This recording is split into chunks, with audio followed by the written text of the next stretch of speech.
Tulsi Gabbard and RFK Jr. just endorsed Donald Trump in what might be the most strategic moves for not only the Trump campaign, but Tulsi and RFK Jr.'s political careers. But it's been an insane week. Not only that, Zuckerberg, who's had a weird kind of history of politics, now coming out and saying the Biden administration coerced him into, censoring free speech on platforms like this one and others. And now you have Kamala's economic policy advisor essentially saying, oh yeah, unrealized capital gains are fine.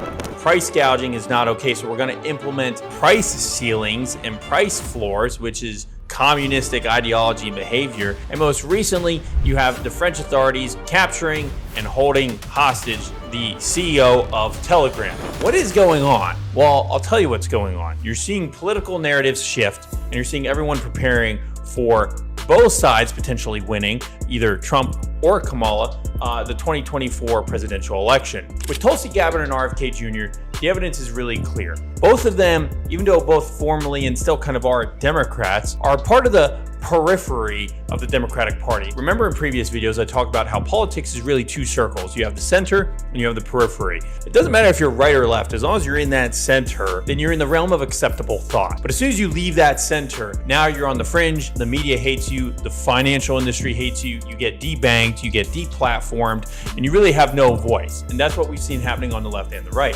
RFK Jr. and Tulsi Gabbard both fit that mold. They've gone from at one point being in the center to now the outside of the periphery. Who also sits on the periphery? Donald Trump. So it makes sense that they would ally with other people in the periphery to essentially say, hey, we have a common enemy. We gotta fix whatever this establishment elite political ideology is. So them coming together and endorsing Trump, I think, makes actual sense. Of course, RFK Jr., it's very interesting. The media around his endorsement around Trump was perfect. The fireworks, the photos, the kind words Trump said, the Trump audience going ecstatic for RFK Jr.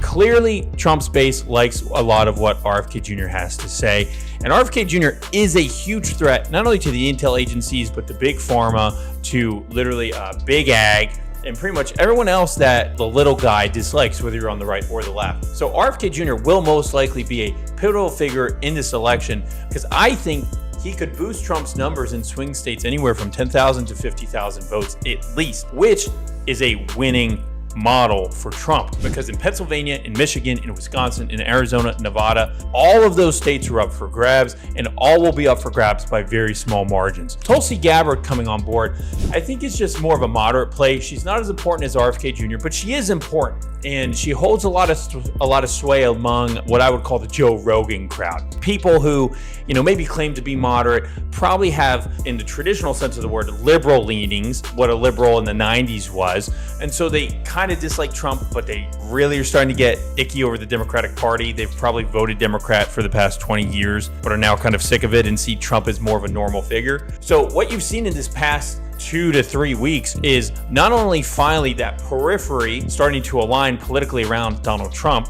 you're seeing the center start to freak out and coalesce. And the question is someone like Mark Zuckerberg in that center? Mark Zuckerberg was a big donor to the Democratic Party, not only in 2016, but in 2020. He had various get out to vote initiatives in inner cities. And even though they were viewed as nonpartisan, they say that because anyone can vote, but they go in locations that are strictly heavily blue leaning. So obviously it's for the Democratic Party. Zuckerberg and his wife donated about $300 million to these initiatives. But Zuckerberg's kind of gone over a personal journey and a personal rebranding that I think has been interesting.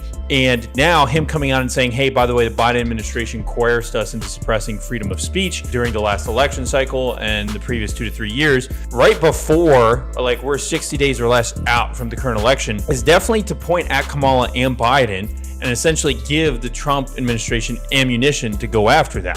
Mark Zuckerberg making this move now is very interesting because it's either a look into getting into Donald Trump's good graces, because Donald Trump can't stand Mark Zuckerberg and he loves Elon, and who's Mark Zuckerberg's biggest competitor? Elon Musk. We already know Elon Musk is probably going to host some kind of cabinet position under Donald Trump. Zuckerberg does not want to be left out of that. He could be reading the tea leaves and be seeing, oh, Kamala might not actually win, or I actually don't like where Kamala Harris is going. And actually, if you look at it from the AI perspective, Kamala Harris and OpenAI and Google are all very close. Mark Zuckerberg's Llama is the, I think, only open source AI project funded by a big corporation like Facebook, like Meta, I should say. And so maybe it's strictly business as well, because he knows he has no avenue within there. And so he needs to start diversifying his portfolio, because betting all on Kamala Harris has not helped him. Now that Biden's dropped out, maybe his connections aren't the same. There's more to meets the eye. There's no way that he just randomly put out this information. Zuckerberg was probably planning to put out this information for at least 6 months because he was sitting on it. None of this is new and revealed documents. The only difference is Zuckerberg went to Congress and said,